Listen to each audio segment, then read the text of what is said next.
session on building coalitions in agriculture. My name is Ron Raber. I'm a CCL volunteer from Lincoln, Nebraska. And we're going to have we have two outstanding coalition builders with us today. And I'd like to give them each a brief introduction and the order in which they'll present. First of all, Katie Torpy, who's the climate policy lead for the Nature Conservancy in Nebraska. She's responsible for the development and execution of organizational strategies designed to broaden support for action to advance clean energy and climate policy in the state. She provides research and policy analysis for the TNC's climate and clean energy goals. She spent some time at the Joslin Institute for Sustainable Communities as a program operations manager, and she hosted several sustainable leadership workshops at all levels, including some global ones.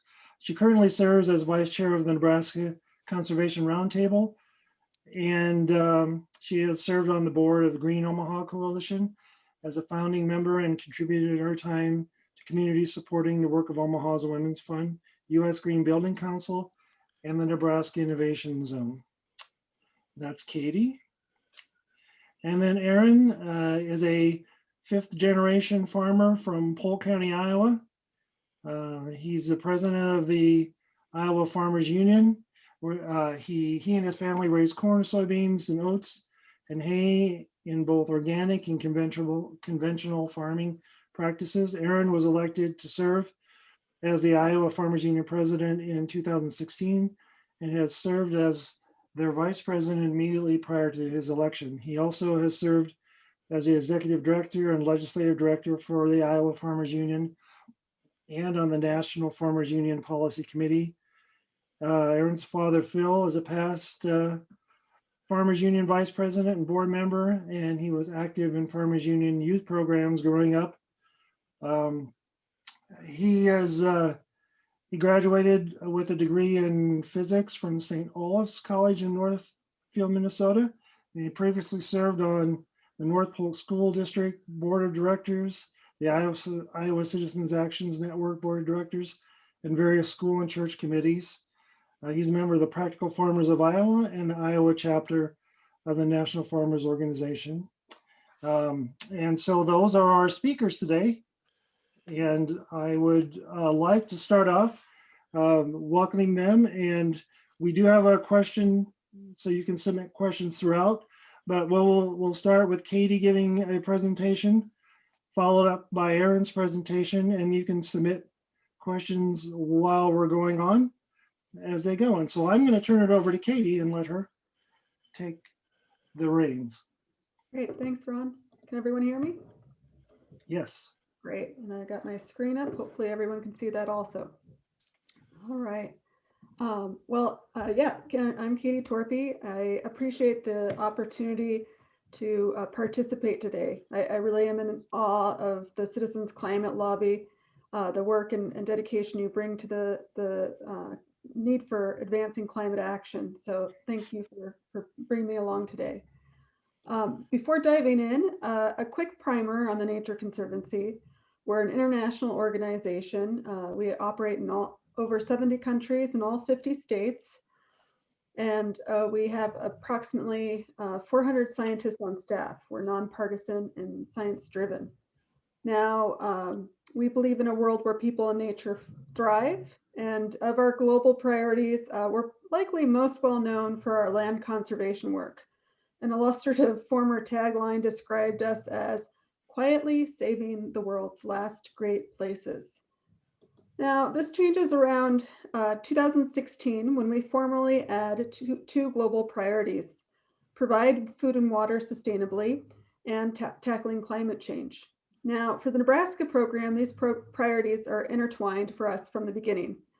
The remainder of this presentation, I'll describe the twinning emergence of those two areas for our business unit and the critical role coalition building has had for advancing climate action with our members of Congress. So in 2016, the Nebraska program had already begun making some investment into forming a water and ag program. Here you'll see a summary of the Western Nebraska Irrigation Project launched in 2014. Now, irrigation accounts for about 90% of the consumptive water use in Nebraska, and it is not an insignificant consumer of energy either. This program helped farmers learn to micromanage irrigation across their fields and enabling them to reduce their pumping by about 20%. That programming coincides with a directive from our central office, prior to now unprecedented for the organization. And what they mandate for us is that all 50 states must engage on the issue of climate change, however it makes sense in our geography. So organizationally, our climate goals are to limit warming to well below 2 degrees Celsius and to strengthen resilience to the impacts of a changing climate.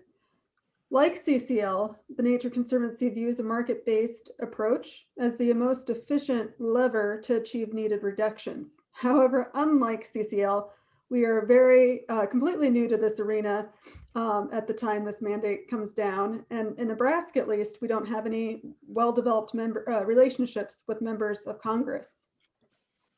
So in 2016, we embark on adding expertise to our board, a first round of internal coalition building, if you will.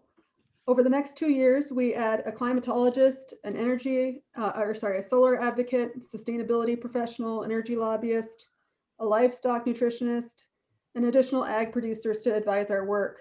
But most auspiciously, we recruit a highly active member of the Citizens Climate Lobby who introduces us to Nebraska's first and only member of Congress to join the Climate Solutions Act, Congressman Don Bacon.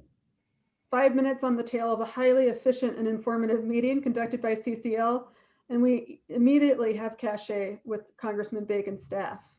With that 5 minutes, we underscored our support for a price on carbon and previewed that we view it as something capable of benefiting Nebraska's producers in the long run, provided that the ag community is enlisted as a co-creator in any policy solutions.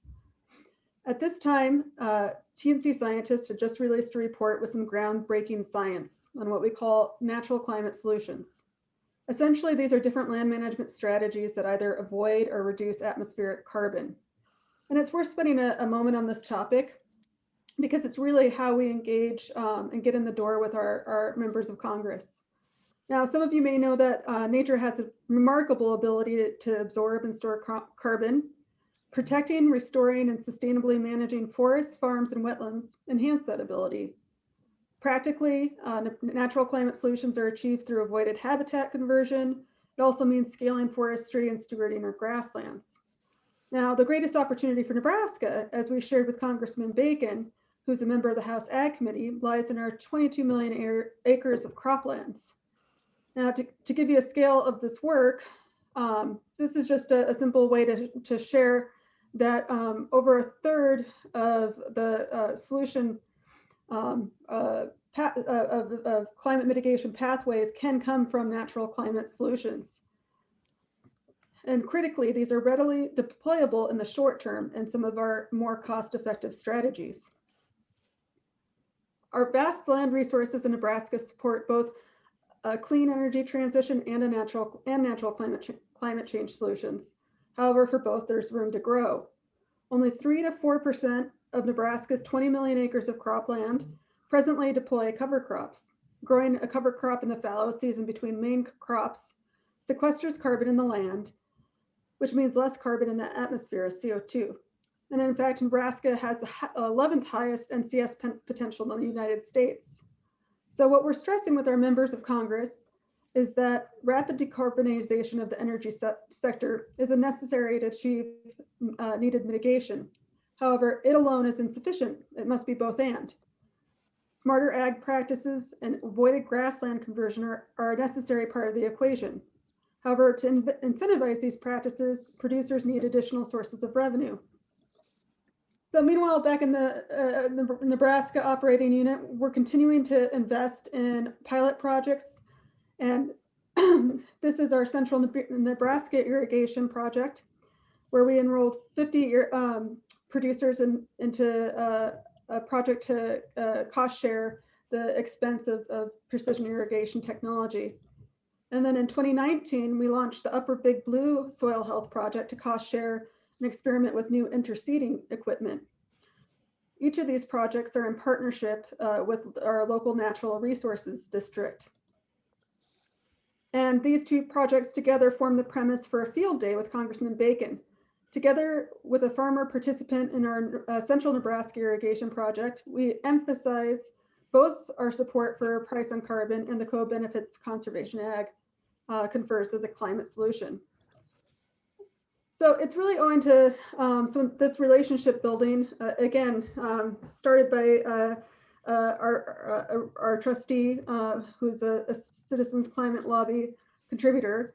It's really owing to this that Congressman Bacon agrees to draft a letter of support for new cropland soil health project pitched by the Nebraska program to the NRCS and for a regional conservation partnership program. And this time we begin convening roundtable discussions with Nebraska commodities, co-convening with Nebraska corn and state legislators to explore opportunities and barriers that these new practices and markets represent. At the same time, Nebraska also launches the Healthy Soils Task Force. So this here is our Nebraska Soil Carbon Project.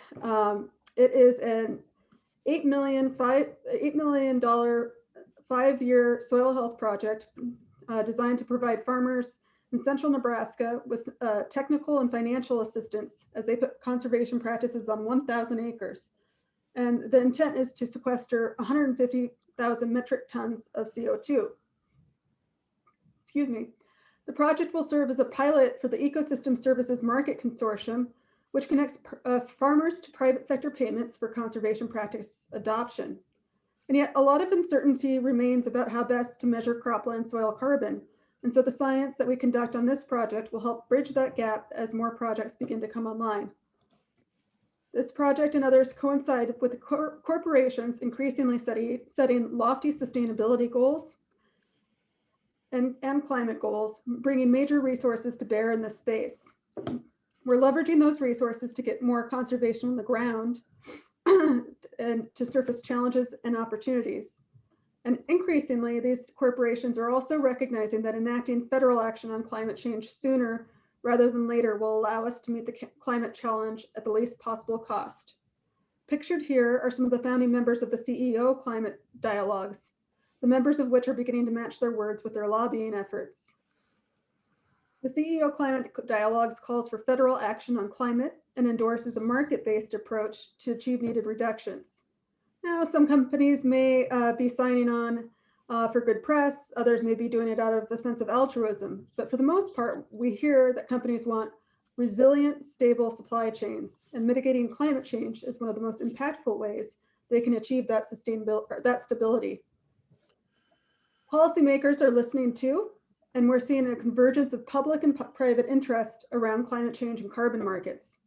Now, the Growing Climate Solutions Act would function to create a certification program at the USDA to solve technical barriers to farmers and ranchers wanting to participate in carbon credit markets.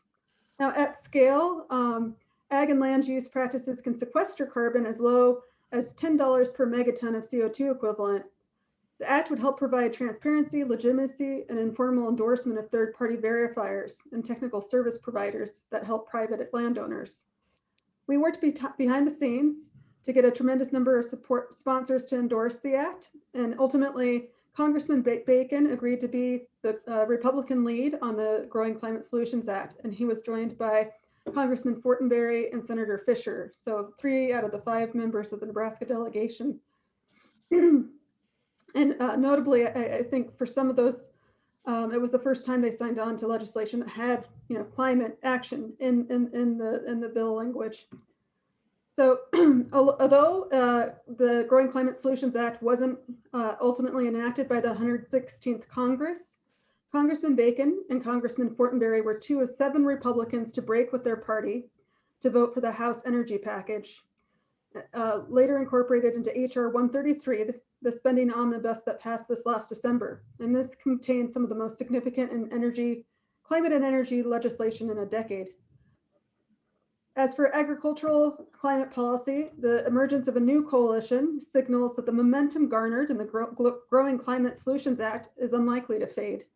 In November of last year, the American Farm Bureau Federation, National Farmers Union, TNC, EDF, and a handful of other organizations broke through historical barriers to develop and promote shared climate policy priorities across the entire food chain in the creation of the Food and Agricultural Climate Alliance. So we think there's a lot of momentum in the space, and we'll continue to draw on those coalitions to get, excuse me, incremental action in support of our larger goals. And with that, I'll pass it along to Aaron. Thank you, Katie.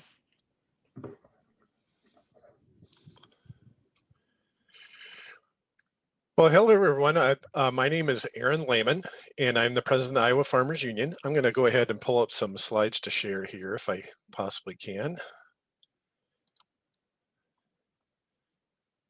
Okay. Oh, there we are. Again, my name is Aaron Lehman. I farm here in central Iowa. Here's a picture of our farm. A couple years ago, I farmed just outside of Alleman, Iowa, and I'm a 5th-generation farmer here and grow corn, soybeans, oats, and hay in both a conventional and an organic rotation. I have the pleasure of serving as the president of the Iowa Farmers Union. We have about 900 members here in Iowa.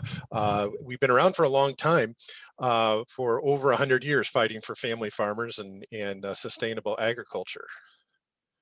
Okay, I'm gonna drop down. Farmers Union has a long history of climate change advocacy. For decades, we've had pretty progressive conservation and regenerative agriculture policies that we've tried to promote both at the state level and the federal level.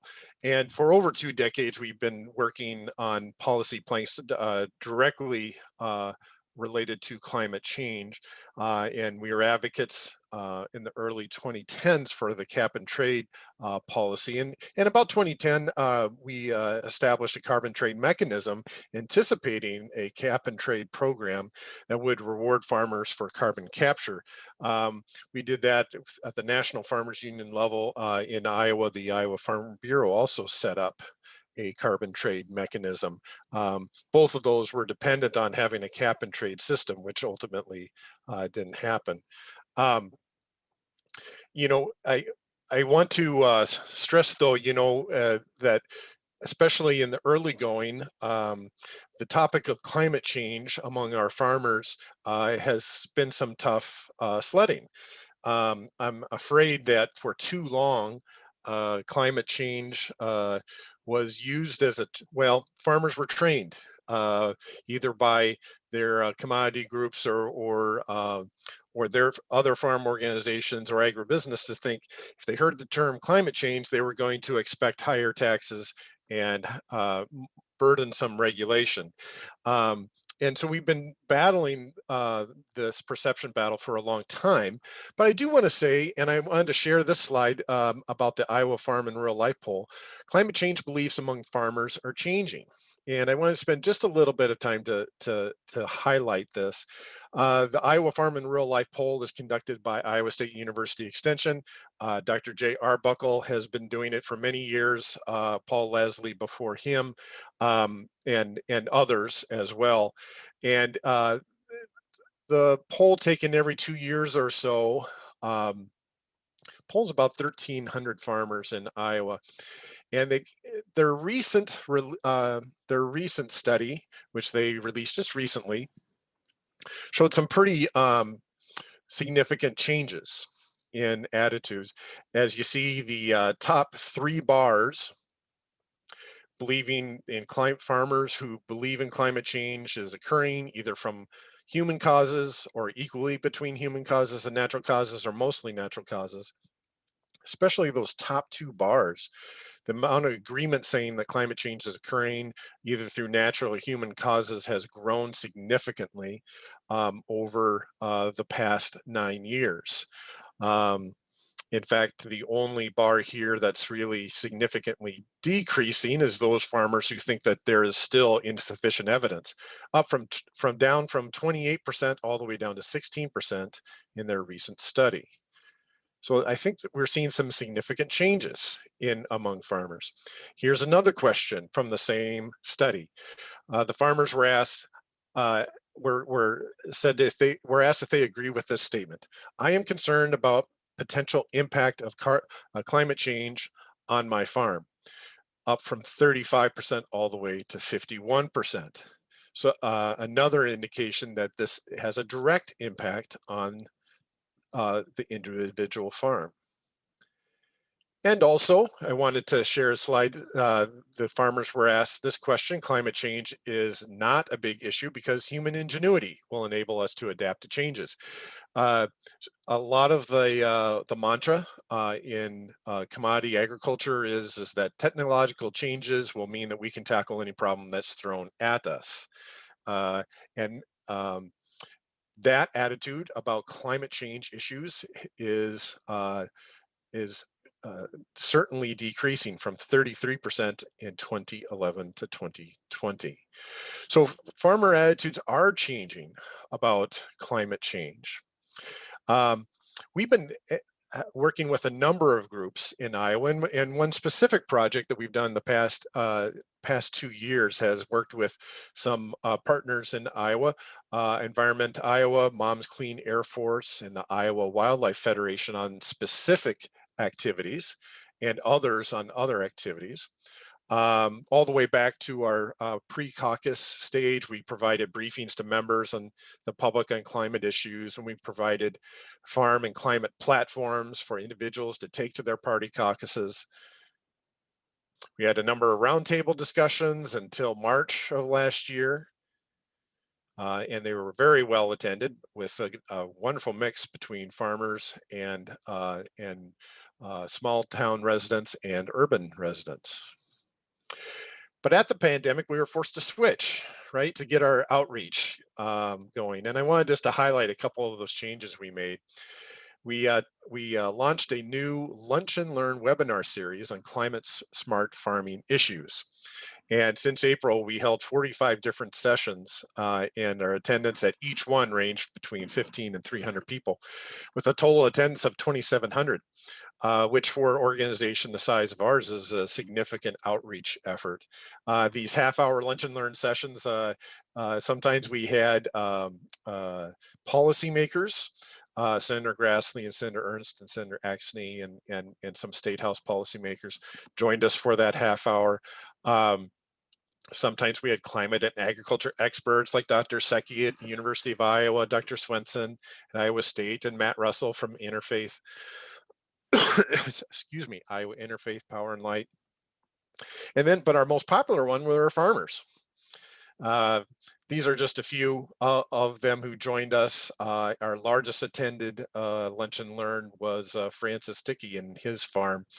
Here are a couple of those folks, including Paul Willis in the center picture, and John Gilbert in the picture on the left, and Wade Dooley. And those were our most popular Lunch and Learn activities. Of course, we had our legislative advocacy efforts, both in Washington, D.C. and Iowa, visiting with members of the delegate, 5 of our 6 members of the delegation in 2019. Of course, we did visits in the state, virtually and in person as we could. And of course, our typical fly-in, where we fly farmers in to talk directly, we did virtually this year in September. But they were very worthwhile efforts, and no one can talk about climate smart farming methods better than the farmers who are putting these practices in place. If that's our humble opinion. We like to have our farmers share their stories about how climate smart farming can work. One of our great voices in Iowa, I'll highlight a little bit, one of our members, Matt Russell. He's the executive director of Iowa Interfaith Power and Light. And he hosted both President Biden and Vice President Harris when they were campaigning during the caucus season on his farm in South Central Iowa. And one of the Des Moines Register guest editorial from Neil Hamilton speculated that maybe Matt's farm, the Coyote Run farm, was the most important policy farm in Iowa, nation's most important farm when it came to policy because of those visits. I wanted to stress a little bit the reason why we think it's so important for we as farmers and our farm organizations speak out. The same Iowa Farm and Rural Life poll asked uh, the farmers what were their trusted sources of information about climate change. And yes, we've seen these numbers change a little bit from 2011 to 2020, just a little bit on and certainly shows a lot of trust with university extension and scientists, and then soil and water conservation and farm groups. So we take it very seriously, our role in trying to be a voice to show that farmers have to be leaders in climate change discussion, innovators in climate change discussion, and not just followers and victims of these discussions. So that's part of the reason why we emphasize so much our role in the climate change debate. I'll go down to this next slide, which goes down the other organizations, what farmers' opinions are about climate change. And as you see, as we go down, the trustworthiness of sources goes down as we go down the list here. Federal and state agencies are get a positive trusted source of information from only about a third of farmers still. And then if we go down farther, we see in other organizations and religious leaders. That's a troubling number to me, that we don't have a trusted source of information for the farmers in this poll. And certainly mainstream news and radio talk show hosts are down near the bottom. But it's a stark reminder of our role in trying to make sure that farmers are leaders and innovators in the climate change debate and not just the followers. So we take that role very seriously. And then I will just pause and say we'd love to talk more about our efforts and ways that we can engage in coalition work and collaboration on climate change issues.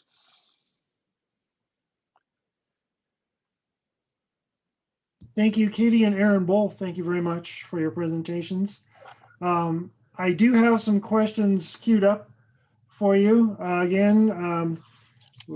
We appreciate your comments and your history of doing coalition building and bringing lots of different people in to the discussion. And there's some good things that I learned. I've written a lot of notes. Question for Katie: do you anticipate that the Growing Climate Solutions Act will be reintroduced in the next legislative session? And I think that anybody could probably answer that, maybe too, but what are your thoughts? Yes, I believe so. I don't have a sense of the timeline, but my understanding is that there is an intent to reintroduce. All right. Yeah. Okay. For Aaron, is the Iowa Farmers Union an endorser of the Energy Innovation and Carbon Dividend Act, or is the National Farmers Union? I'll have to check where we are on that. I don't know off the top of my head, so I apologize. I'll have to double check on that and get back in touch with you. That's okay. And Katie, you mentioned you had some slides with some of the larger agrochemical companies and farm input organizations. Do you have some things that positive information you could share or say that people could take with them to say about companies like Syngenta and Monsanto that can help maybe bring around detractors? Do you have any thoughts on that? You know, I see that Syngenta is on both the list of Growing Climate Solutions Act supporters, as well as the CEO Climate Dialogues. So, I mean, I certainly think that's something to point to. Again, you know, the folks may speculate as to whether that's there's a level of greenwashing to any of the corporations signing on to those calls for action. But I think that it's compelling that we're seeing some traction among those entities. And speaking for our corporate partners on the soil health project, the large one that we're doing, the folks that we work with at Cargill and McDonald's and also Target for that particular project are very enthusiastic and authentic partners, and really are hoping to advance the science and methodologies in this space. I think one of the barriers to getting carbon markets off the ground for the row crop ag, for instance, is the expense of monitoring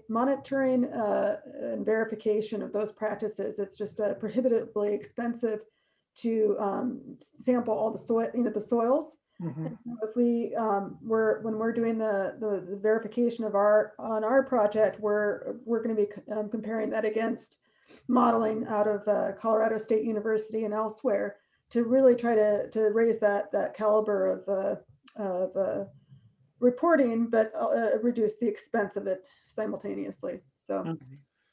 And Katie, I would certainly agree with that. You know, the sentiment that we get with our conversation with a lot of farmers is they want to make sure that the benefits for climate smart farming methods that are being used by farmers, making sure those benefits actually reach the field and reach the farmer.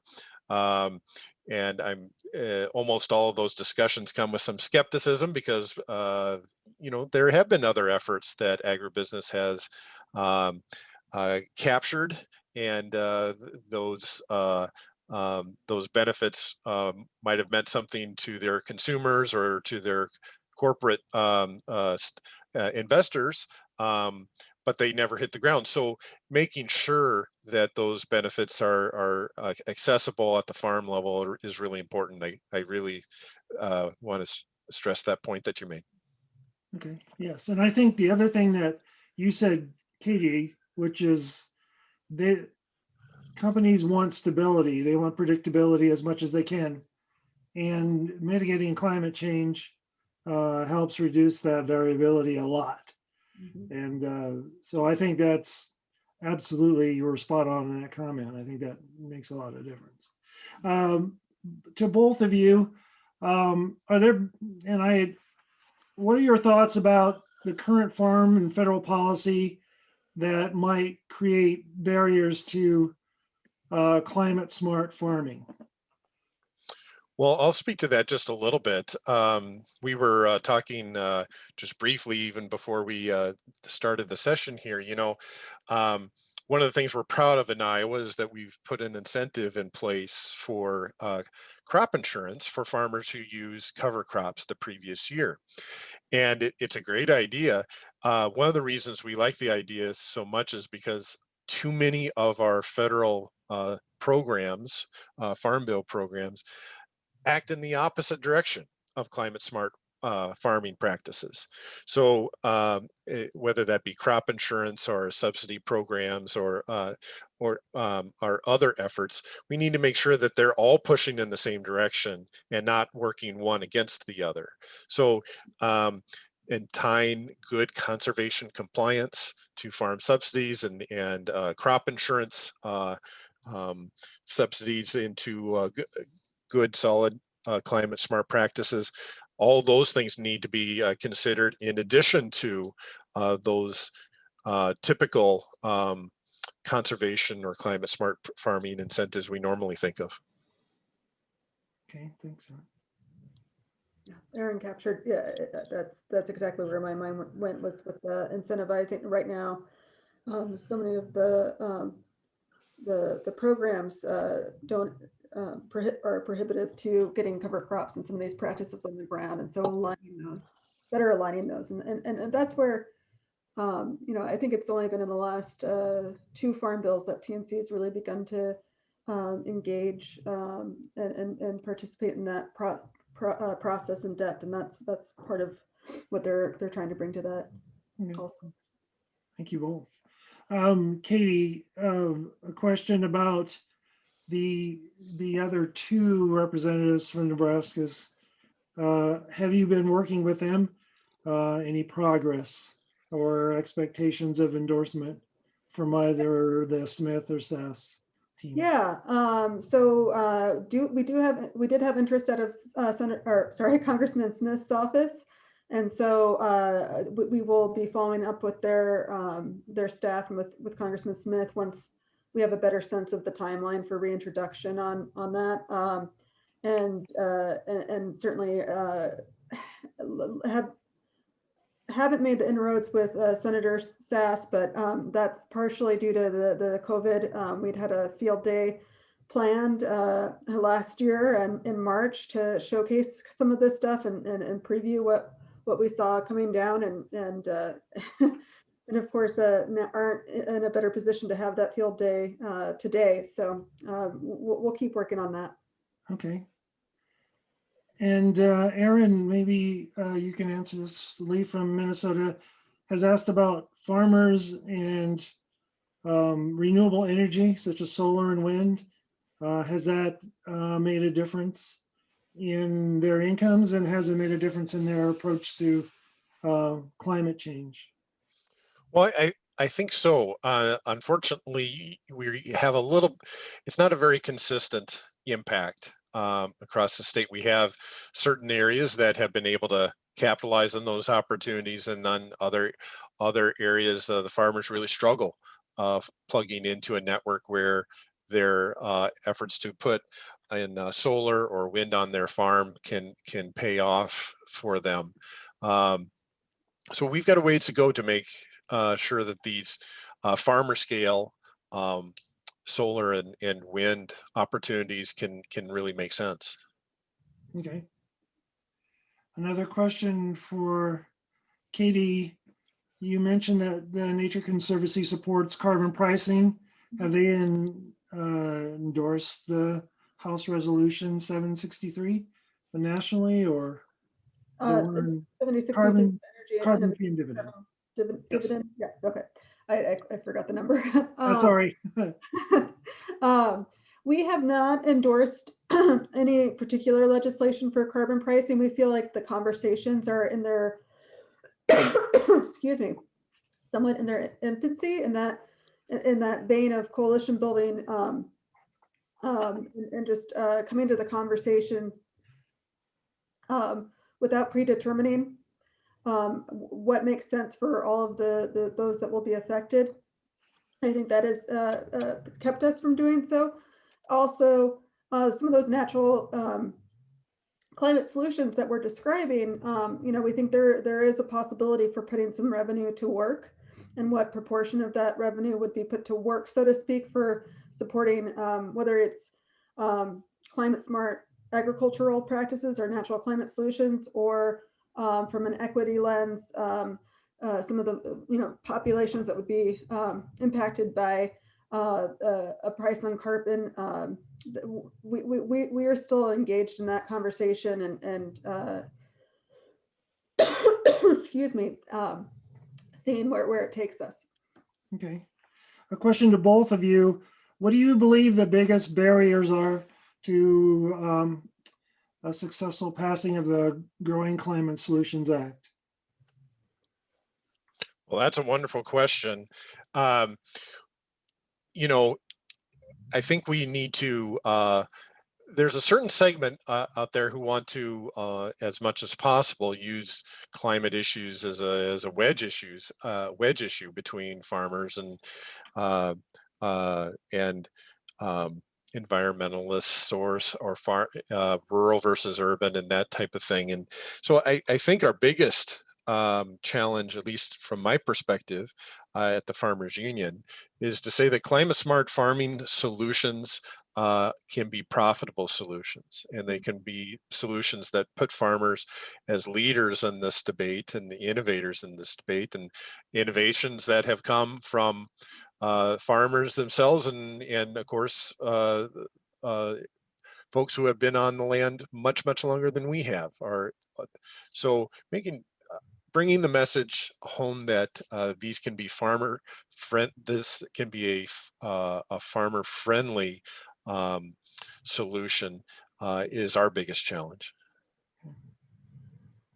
Yeah, and to that end, we're with our soil carbon project, we're doing a financial analysis, and these have been done in other states, demonstrating the kind of financial feasibility of putting some of these practices on the ground. And sometimes there can be a lag and there is risk. And so we're committed to just continuing to demonstrate and cost share to help de-risk those practices and generate, data for folks in Nebraska, so that we can show, where there is opportunity. I mean, again, there's a lot of opportunities to bring corporate dollars from these corporations who are setting these climate targets, and it brings some of that certainty to the arena of the reliability and transparency of those markets. I think we'll do a lot. So I think there's promise, that shows promise. Okay, thank you. One question that's come up a couple of times, maybe in about three. I'll try and put them into one question. We've only got a couple of minutes left here, but it has to do with, I'll summarize it, productivity of sustainable farming versus conventional farming, and if practices changed back to more, or if more of the land was put into sustainable farming, climate smart farming, would that reduce our food supply, reduce yields, and especially given that, as Aaron mentioned, the encroachment of urban areas into farmland.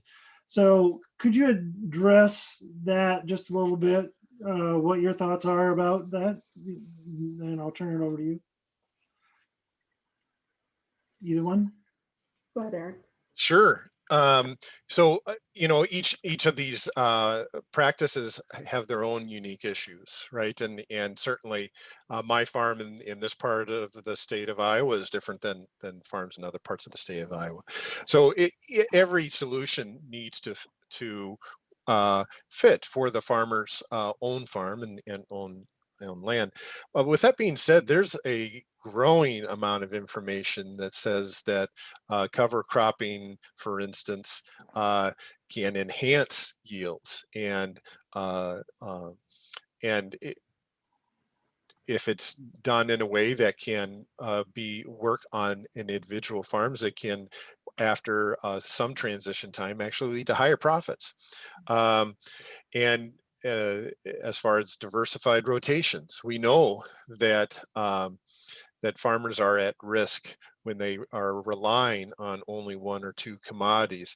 The value in having a diverse rotation and a diverse economic rotation is there, but they often don't get rewarded for that. So yes, we need to continue to work on ways to make things like diversified rotations more profitable for farmers. And those marketplace issues are important for farmers from a number of reasons, right? They're those lead to healthier soils, that those lead to a more resilient farm economically if they don't rely on only one or two crops. So all those issues have to come into play, but there's a lot of the climate smart farming solutions actually show that they can be quite competitive and show enhanced profits for farmers in the long term. Okay. Well, we're right at the end of our time. I would like to point out that there is a link to the plenary session in the chat. We didn't get to nearly all the questions, but I would really like to thank both Katie and Aaron for their expertise and their sharing of their coalition building. I know I picked up a lot of great ideas from the both of them, and and I hope all of you did as well. Aaron, thank you. Katie, thank you, and enjoy the rest of the conference. Thank you again. Thank you. Thank you very much, Ron. Thank you, Katie. Thank you. Yeah, pleasure.